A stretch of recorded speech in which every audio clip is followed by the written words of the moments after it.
Indiana's best player will miss the game against Washington.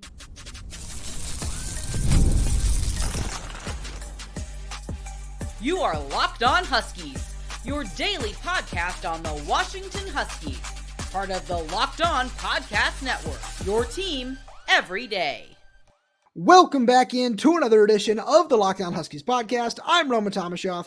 That's Lars Hanson. He's site editor with Athlon Sports is Inside the Huskies. I'm the site editor with Huskies Wire. Thank you for making this your first watch or first listen of the day, as we are part of the Locked On Podcast Network, your team every day. And today's episode is brought to you by Game Time. Download the Game Time app, create an account, and use code LOCKEDONCollege for $20 off your first purchase. Lars, we got a really fun show coming out all day every day today because we get to talk about football again for an actual game week. Not like we don't love the bye week content. We really do. But football season is football season. We love to hear it. We love to be a part of all this. We're going to get to Andrew Marsh, who we might have hinted at on our Locked On Huskies Insider Q&A the other day about somebody to potentially keep an eye on. Can Jedd Fisch win in Bloomington? We'll get to that because one of the biggest stories, if not the biggest story in college football around this Indiana Hoosier team, has been Kurtis Rourke, their starting quarterback, who suffered a thumb injury against Nebraska, and he is not going to play against Washington this weekend. It looks like he's still, according to Pete Thamel, is expected to return at some point this season, but for the number 13 team in the country, this is huge. The number one graded quarterback on PFF in passing. Yeah. Like, this is significant because right behind him is Cam Ward. Then you're talking Jackson Dart, and I'm not going to mention number 4 because of agendas. But, this is significant. And it's what I told you right before we hit record, where I said, like, hey, like, I heard on the broadcast because I went back and listened to the Nebraska-Indiana practice on Saturday in Bloomington. And it was interesting because they really – I would have thought you would have reacted to that because that was funny. No, that was funny. I watched that game and I was just like, oh, this is not – No, that's why I said practice. It was practice. I enjoyed it. But I heard I forgot who was on the call for the game, but they said, oh, well, the backup can be just as, and again, we love Gus Johnson, right? But he said that it could be just as effective with Taven Jackson in there. And I'm thinking, I understand the principle at play. I understand we're talking about Cignetti's offense. And, the last season, could Dylan Morris step in and be just as effective as Michael Penix? On what level are we talking? Gets the win or looks like a Heisman finalist? One, right. Yes. The other, no. And that's no shot at Demo, but it's kind of the comp here. Could you get a win? Sure. But is it going to be as convincing? No. So let's dive into that a little bit, because when I was watching that game, you could certainly see both sides of it. We're really early on in the game, like before Kurtis Rourke got hurt, I was really just watching the offense and watching what made Cignetti so effective. And one of the things that for Cignetti, for Rourke, was the timing. That offense was perfect. They were so well timed up against a good Nebraska defense. And that was something where I was looking at that, and especially, they identified the off coverage, which when I was having flashbacks to watching the Washington State game, where it's, when these corners are off, they are more than willing to take the underneath stuff and, get 6, 7, 8 yards. So that was something where I was like, I'm really curious to see how Steve Belichick is going to game plan for that. But then, you also look at in the second half, they had I think it was 11. Somebody replied to one of my tweets and said he was still averaging 11 yards per attempt or something like that. So they're still pushing the ball downfield. But this is where it gets really interesting for me, Lars, where what is this Washington secondary going to look like? Where, you pointed out in a tweet, and it's still very, very true. Washington still has the number 1 secondary in the nation in terms of passing yards allowed per game. And some of that has to do with the competition that they faced, but they're only allowing 123 passing yards per game. So I'm really interested to see how they're going to just kind of game plan for this now. It's hilarious. That tweet still stands after this weekend. UW didn't even have to play, and it still stands. Texas is number 2, averaging 10 more yards, which again, Texas, shout out Steve Sarkisian winning in big games over time. I mean, but again, also shout out to Carson Beck for doing everything possible to keep Texas in that game. My word, son. I mean, I was told on the flight over the summer that you were going to be the next best thing, and I still have a reservation, son. But no, but it makes a great point. But this is what gets back to is it UW's defense. That's really what matters here. We're talking about, it's not been against great competition, but we've seen that lock up when it matters. We've seen Price lock.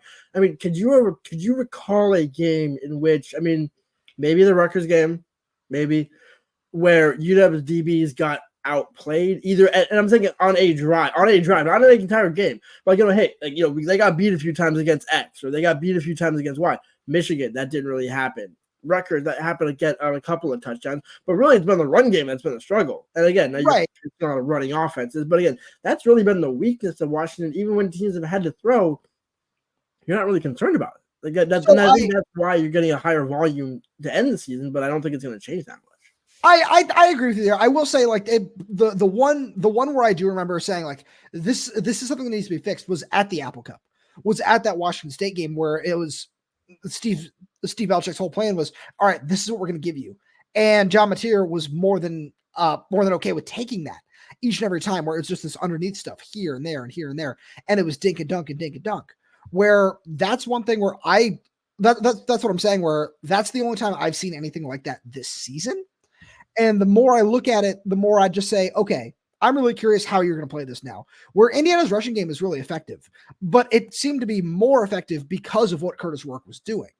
So I don't know, man, just the more I look at this, the more, we'll get into it in the second segment, the more I think Washington can win this game against a top 15 team, which is still really weird to say when you talk about Indiana. But I do think Washington can win this game.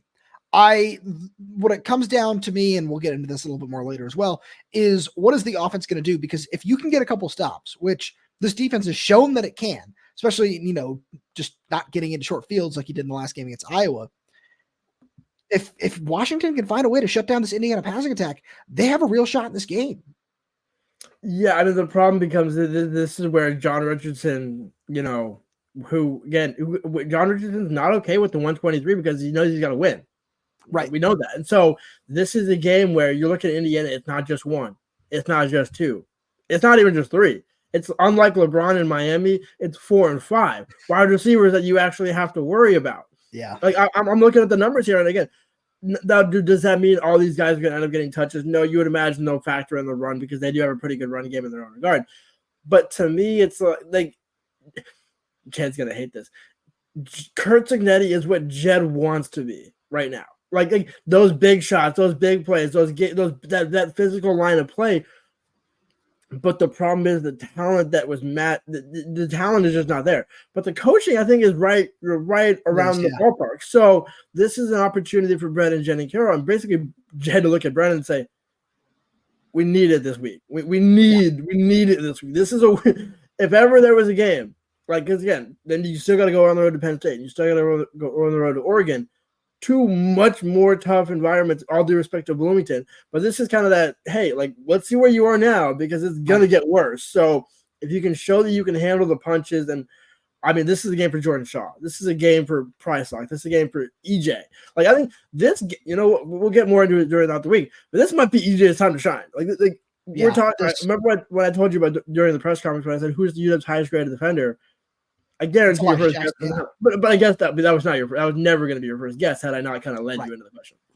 No, you're right, and that's where I'm glad you mentioned Jordan Shaw, where that was the first guy that I thought of, where they just with what this Indiana passing game is going to be, and especially with a backup quarterback, where the more I look at it, the more I say I still think that Washington is going to be more than content playing man coverage, and just saying, all right, we want to see you stop the run, we're going to do it this way, and we're going to leave Thad, EJ, Jordan Shaw, Price Lock, whoever else, we're going to leave them in man coverage, and we're going to try to figure it out from there. And I think that that's been effective so far when Washington is able to stop the run. And I think with what this offense has been with Kurtis Rourke at the helm, trying to find a way to change that might play into Steve Belichick's hands.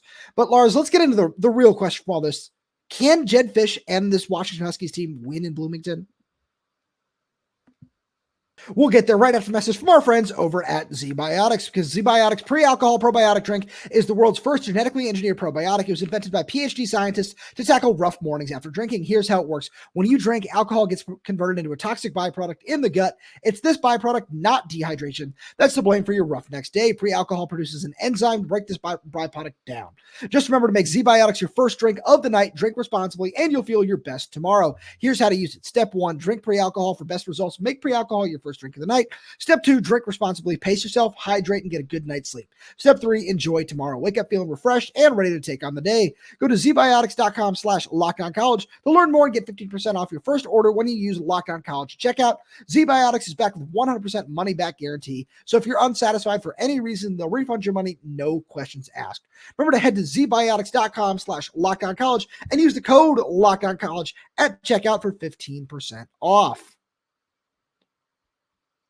So Lars, the question is, where Washington right now on the season is 4-0 at Husky Stadium and 0-3 away from Husky Stadium. Can they find a way to pull off one road win? I think they can do it this week. This is going to be really tough. Watching that game, seeing the environment in Bloomington, seeing those fans get really into it, that was awesome. I love to see that. But at the same point, I think that Washington, especially with what they showed at Rutgers, with what they've showed that they've been able to do on the road, they can win. Let's throw out the Iowa game for the time being because it doesn't fit the agenda. But I look at all that and I see, yeah, Washington absolutely can win this game. They've proven they can put together solid game plans. I'm just really curious to see what it's going to look like. I mean, they've proven they can kind of start early. They just can't finish games.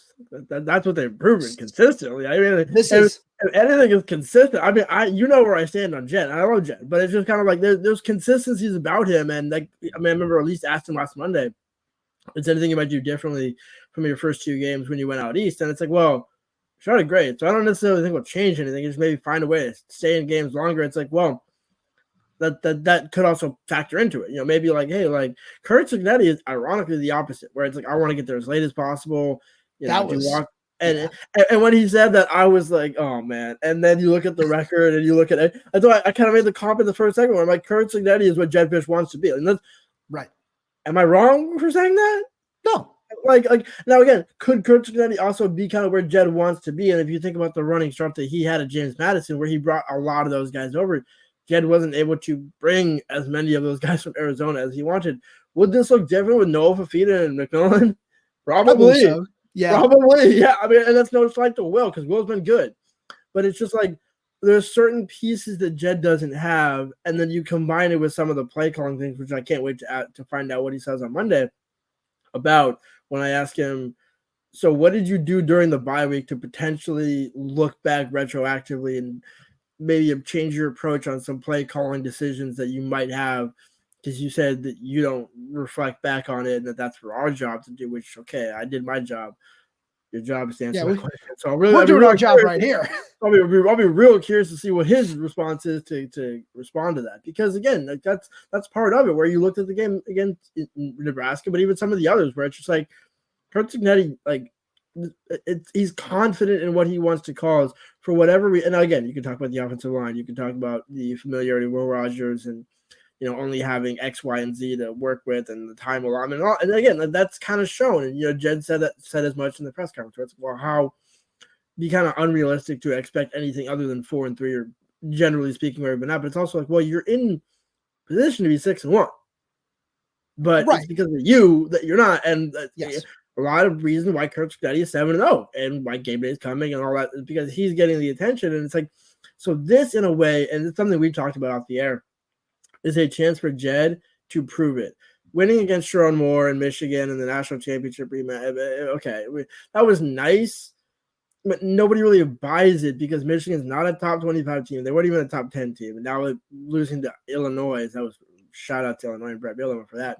You know, shout out those helmets, man. Those helmets were sick. But Michigan is not good. So again, I agree. Again, you get the win, it's great. But this is Jedd's first opportunity to say, hey, you know what? Again, Kirk Ferentz gets his 200th against me last week. Maybe now is my chance to get. I don't even know where Jedd's at, to be honest. But he doesn't have a lot of winning seasons. Also, like he only has one winning season as a head coach. Right. We're dope. Right. But that's kind of like I'm glad that's one thing you mentioned. But one other stat that I wanted to bring up, where this is going to be one of the biggest things about it. This is a bold prediction that I'm making right now. If Washington wins the coin toss, they're taking the ball. I say that because Indiana is one of 2 teams that has not trailed yet this season. And to everything you just said, Lars, what's one way to really just say, hey, we're here, we're going to establish ourselves on the road against a top 15 opponent. We're going to take the ball and we're going to score. Or shout out Matt Hasselbeck. But You were Tell not me how expecting that. that one. Tell me how that game ended. Is why I'm well aware of how that game ended. I said it and I was like, oh man, I have to say this, don't I? But I say that because finding a way to establish yourself in any way possible in this game is going to be critical. And that's something where Jedd has tried to say, yeah, we're trying to set a tempo. We're trying to do this. We're trying to do that. That is one way to do it. Win the coin toss, take the ball. You can score first and put Indiana behind for the first time this season.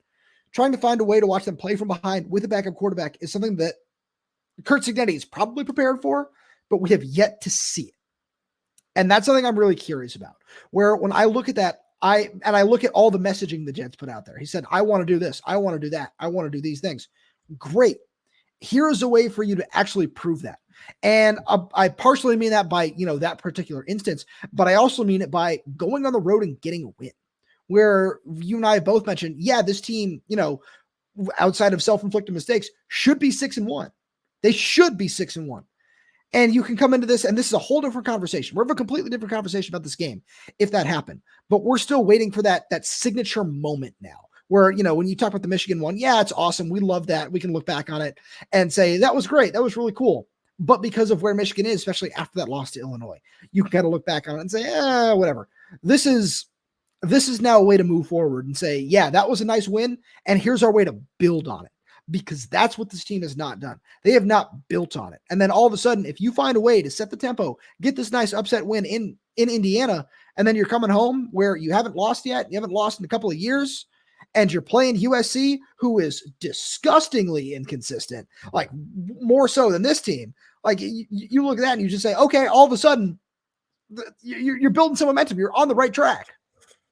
Why do you think I was so confident in beating the LA schools last week? Yeah, that's fair. That's fair. And I threw USC in that equation because, again, yeah, UCLA, shout out Ethan Garber getting the win, all that sort of stuff. Great job. But UW should win both of those games. Lincoln Riley's halfway out the door at USC. I mean, maybe 3/4 at this point. Him and his $10 million a year contract.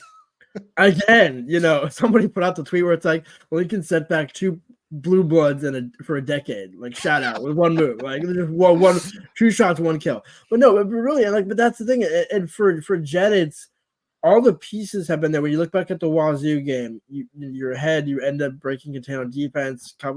It's all been really minor things, and so you're looking at this game thinking, okay. Jedd also mentioned last Monday, well, I had some good wins, tough loss, good win, tough loss. So you had a really brutal loss. You have a really brutal win on the back end of that because our win's a win. If you come out of Bloomington to bring this thing full circle here, if you leave Bloomington up, 39-38, 3-2, it really doesn't matter. You're 4-3, whatever the coordinator said at the beginning of that, when it's like, whatever the scoreline ends up being, obviously there's 0.0. I mean, I'm confident, locked on, lock of the week here. The scoreline will not be 4-3. I just guarantee you that one right now. That. But, dude, I'm not gonna lie. If it happened, I would die laughing. It'd be great. But this is the opportunity to put everything together. And it doesn't matter what you do to come out with it. And this is kind of the way the team's built. We think about a tough quarterback like Will Rogers. You got the Damon X factor. You got Jonah, who literally will do anything to get a win at this point. Jonah might actually come out like Nate Diaz and just, start doing things, to get a win. Like Jonah's gonna be that guy. And so and Indiana is allowing, I think, 81 yards per game in the run game, top 5 in the country. So again, these are a lot of statements that can be made. You don't have to match pass for pass.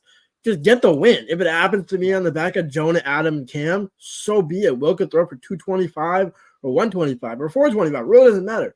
Just Jedd's got to find a way early, and I'm assuming he's got some bank days in the bye week to prepare a little early for this one. But the other side of Jedd, overthinking it. So that's kind of what I'm curious to see what he responds to you Monday is. How do you not overthink this? Given Giles should have got the touchdown against Wazoo and a few other play calls here and there throughout the season.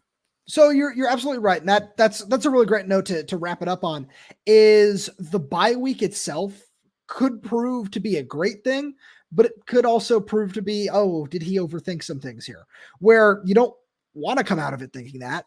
But when I look at this, I want to come out of this with hope and come out of it saying, hey, I really do believe that Jedd and this coaching staff can find a way to win this game because there's enough talent on the field to make it happen. And you've proven that you have again, the talent on both sides of the ball, but the scheme on both sides of the ball to shut down decent offenses and make this happen. Where you got run through by Iowa. They were more physical, more powerful than you in every sense of the word. But I don't think that's what Indiana is going to do to you. They're going to try to beat you in a very different way. And I think that this team is very well suited to take on that challenge.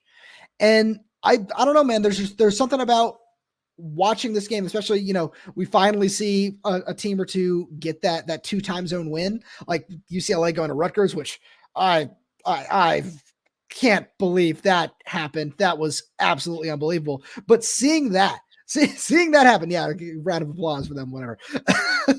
But seeing that happen, like seeing that was something that is possible, especially with that UCLA team. It gives me hope that Washington can go across the country and do the same thing. Where now all of a sudden you can't point to these stats and be like, oh, well, now they're 2 and whatever, traveling 2+ time zones. Who cares? If UCLA can do it, you can do it too. So that's not the best mindset to have. It's really not. But if you look at all these different things and you say Washington has it in them to win this game, because we've seen that all season long. Now prove it and get back on the right track. Who cares if it's a 1-point win or a 40-point win? If you find a way to win this game, all of a sudden, I think the outlook of this season is very, very different because of what Indiana has done this season. Lars, let's jump onto the recruiting side of things here a little bit because we saw all the coaches. They were all over the country, and it sounds like Andrew Marsh might be in line to take a visit, which we'll get to right after a message from our friends over at Game Time, because Game Time has a new feature called Game Time Picks that makes getting tickets to see your favorite teams play live even easier. Game Time Picks filters up the fluff to show you only incredible deals on great seats. You don't have to waste time searching through thousands of tickets, which is great news for any fan in the Seattle area where, the Kraken are back. You can go watch the Seahawks. Husky basketball is on its way back, and there are only 2 Husky football home games left this year. There's so many great ways and great prices that you can find over on the Game Time app, because with Game Time Picks creation makes it easier to save more on sports, concerts, comedy, theater, and so much more. With their all-in pricing, you can toggle this feature and show the total upfront with no surprise fees at checkout. With their seat views, you can get a panoramic view from your seat in the app before you buy.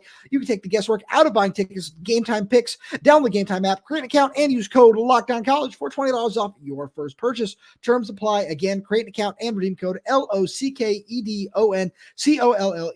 for $20 off. Download Game Time today. What time is it? Game time. Lars, interesting news coming out of Rivals is the first one to put this out there, that Andrew Marsh is looking at taking a few unofficial visits for the end of the year. And one of the places that he is apparently going to be visiting is Washington. Colorado is the other school on that list. That's interesting. We don't need to get into that. But I'm very intrigued by this, where we won't go into everything we said on our Insiders Q&A, but we were asked about potential flips, potential things like that. And the first name that, as we said on our mailbag as well, was Andrew Marsh would be a name to watch out for, where it's hard to imagine him watching what that Michigan offense has been and saying, as a wide receiver, a really talented, really athletic wide receiver, why am I going to want to go play in that scheme? And, obviously I feel like Texas is a team you're going to have to watch out for in his recruitment. But the fact that he wants to come take a visit to Washington after we know how the end of his recruitment was, where on that day it was, Washington's pushing really, really hard. And he ended up picking Michigan because Michigan had a very, very long relationship with him. But seeing that and seeing where he might be taking a couple of visits to, would you be surprised if he ended up flipping to Washington? No, surprise. No. I think, if I'm trying to remember off the top of my head, Aaron Butler, name was escaping me there for a minute. The last receiver that also considered Washington, Colorado, and Texas late in the process, if you remember, under Kalen DeBoer, right before he decided to, say adios. Yep. And the rest is history. So I think in that sense, I have more confidence in Jedd and Kevin Cummings pulling off Andrew Marsh than I do with Aaron Butler. And you remember where I stood on that, going back, peeling back the curtain on that. I'm probably sure we talked about it on the show as well, but just how Washington was in a very good position for Aaron Butler until about 11:30, in which case, Texas came in and said, then that'll be a wrap. But Aaron Butler's not doing that much in Texas. Washington and Jedd Fisch have proven you will, Audric Harris, 22 snaps at Iowa. And as you go further along into Jedd's tenure at Washington, this will be the case. The freshman receivers are going to play more and more. as the years go on. Maybe it won't be, all 8, 9, 10 games like what we're seeing in the first couple of years, but you're guaranteed you're going to get 4 or 5 potential games a year as a freshman at Washington, probably more depending on injury and the certain year you go about it. And we really see when we're looking at the 25 class, they really want to load up on. Okay, forget the portal. The portal is great, but I mean, if you think about it, which has been better this season, the portal or the roster when it comes to receivers? Jeremiah Hunter's been good. It almost seems like a square peg in a round hole for whatever reason. I'm going to nitpick a little bit here, and just because I know you're going to look at me funny, technically Giles Jackson portal guy, so I'm just messing around here. The omission was for the agenda, my guy.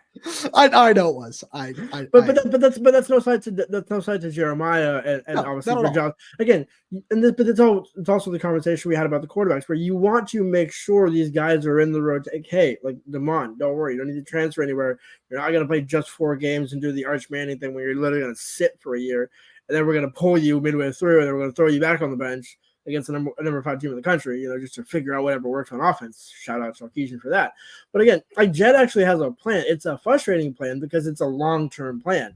But this is why imagine Damon for 2 or 3 years with Andrew Marsh, Rain Vinesbright, Justice Williams, Audric Harris, Rashid Williams. Now the depth that we don't really see as much this season is now going to be kind of late blooming. Similar to what Jedd did at Arizona, and so that's why I remember listening back to one of Jedd's final press conferences at Arizona on signing day. And he was like, "Well, you can never have too many receivers. You can never. Anytime a good elite receiver is considering you and he wants to come, you'll figure out the spot." It's similar to what we said, where does Jedd go over the 85? If Andrew Marsh is separating you between 85 and 86, yeah, you're going over 85. Yeah. And again. Now, does that mean you go over to 95, 100? No. But again, in this day and age of college football, you need the greats of the great to make the playoffs. That's just what it is. I agree with you. I see one thing that I look at when I look at what they've been doing here, especially at wide receiver, is Washington, like this coaching staff, Kevin Cummings, Brennan Carroll, Jedd Fisch, whoever else, they have been showing you the entire time that they were going to take one more receiver. The question has always been, who is it going to be? And I really like the way that they're doing exactly what they did at Arizona. And it's, especially in year 1, we're shooting for the stars.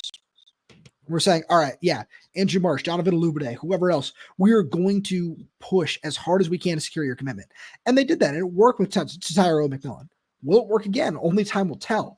But seeing they're doing that is a really nice strategy because it's a good way to get the ball rolling. Because we know what that looked like, with his first year. And then just not only that, but with year 2, year 3 of that system and of that program. So we know it's all going to move things in the right direction. And then on top of that, it's just setting a precedent, Lars, which is something you and I have talked about with recruiting the entire time. We talked about it all summer long. With this class is supposed to set a precedent and build a foundation of what's going to be coming down the pipeline, because we can look at this now. And then, we look at the 26 class, we look at the 27 class. We look at those things and we're assuming, okay, yeah, this 25 class got the ball rolling. We're looking at some of the guys who've, been interested. Braylon Womack is a 26 name that I'm really, really interested in to see what happens there, where I know he'll be visiting for the USC game. And then we look at that and it's all of a sudden, you see the elite talent and you're saying, I want to follow that. I want to follow that up. Zadrius Reyna-Sales done a great job of that. Dylan Robinson, some of these guys at the top of the class have done a really good job of being those trendsetters. And we, one of the questions that you and I got was, who's going to be, the crown jewel of this class? I feel like in terms of what he means to the program, and that Zadrius Reyna-Sales will always take that top spot, but there could end up being a higher rated guy. Maybe 2. We'll see. There might be 2. But the fact that this staff is just relentless on the recruiting trail is such a nice sign to see. Well, it's what we knew was going to be the key, was that they were going to go out there and recruit. They were going to put all the energy in. But what do we say at the beginning, kind of mid to late, June-ish period that really matters kind of now more in the second season when it comes to in-season recruiting, 4-3 record, kind of tying this entire show together. Okay, not a great start, top 20-ish, 25-ish, 30-ish start, depending on which metrics you want to look at. We need you to close. If KC can turn into Kevin's closes, then we're good. I came once you were saying something, and it just came to me, and I was like, okay, I could tell that you were sitting on that one. Yeah, I was like, I got to hold on to this for just a little bit, but for real. And when you look at it, like his personality, we've gotten to know him a little bit. He's a guy that just seems like a guy where, look, I'm not going to push you to commit. I would rather have your signature than your commitment. Yeah, and this is a case where we talked over at nauseum between January and July about Jedd's relationships and his ability to build and recruit and all those things that trickle down through the staff. Scotty Graham usually plays a part in some receivers where he played a part for Desi Jose. So it's not just Kevin Cummings. It's really the entire collective staff. These guys need to close because if on the field it falls apart and in recruiting it falls apart, we're not saying that's the case, but there seems to be more momentum for whatever the case may be, that it's going to be a positive close on the season and a positive close on the 25 class to build into 25 and really come in as a 10-2 expected team next season. I mean, whether they go 8-4, 7-5, 6, and whatever they do this season, the expectation will still be a 9-10 win team next season because DeMond's coming back, because these guys are going to be so high profile next season, and everybody on the offensive line, I think, is coming back. I think it'll look a little different where Enoch's out of eligibility, but that's. And then, and then you got Henning and those guys that can slide over. Hatchet can slide into right guard. Yeah. Right. That's a conversation for another day, though, as we're still in the middle of the 2024 season. The last thing I want to say on this is I kind of want to circle back around to just what this class might look like at the close. Because if there were any flips here, I don't think it would be just one. And I'm not, trying to put anything out in the world. I'm not saying like, hey, this is what I'm hearing. There could be 2, there could be 3, whatever. I'm just saying that the way this is shaping up is if Andrew Marsh, one of the, a top 100 kid in the nation, all of a sudden, let's say Washington finishes 7-5. Let's just say that's what it looks like. All of a sudden we look at that and we look at, some of the other guys that might still be considering taking a look around before signing day. Whatever position you want to say, whoever you might quantify that being for whatever you've read, wherever that might be, I don't think that he would be the only one. I just think that this coaching staff has done a really, really good job of cultivating these relationships. That's how Andrew Marsh was going to come up here for an unofficial in the first place, because he developed such a deep relationship with Kevin Cummings. Lars, I remember having this conversation with you when we first found out that Andrew Marsh was going to take an official. We were like, oh, that's not something either you or I expected. And, you read some of his comments, and because he's one of the guys we haven't been able to talk to, where you read his comments and you say, oh, it's because of Kevin Cummings. He's done a really, really good job with all of that. And I think this staff, where you look at, John Richardson, somebody you pointed out, Vinny Sunseri's done a really great job of that. Jordan Powell, look at what he's done with his tight ends. He's done a great job over there. Where Robert Ball, linebacker too, Scotty Graham, where you look all over this coaching staff. And there are guys who've done a fantastic job of developing relationships and earning commitments. And you look at the talent in this class and you say, I'm really, really excited about all this. And if other guys want to join that, I wouldn't be surprised. Now, Lars, with that being said, as always, thank you so much for being here. Thank you all everydayers tuning in. We really do appreciate your support. And thank you for making Locked On Huskies your first listen today. Now, for your second listen, check out the Locked On Big Ten podcast. Our guy, Craig Sheeman, puts the Big Ten first when everyone else overlooks it. You can find Locked On Big Ten on YouTube or wherever you listen to your podcast. And if you like everything we got going on over here, make sure you subscribe wherever you get your podcast. So that's YouTube, Spotify, Apple Music, Amazon Music. We're there. We're everywhere. We're updating the channel with new content every single day. So make sure you click the like button, click the little bell so you never miss when we post a new video. If you have any questions, comments, concerns, jump right down below in the comment section. And if you're audio only, please leave us a 5-star review, as it does help us out a lot. Thank you so much for tuning in, and we will talk to you on Tuesday.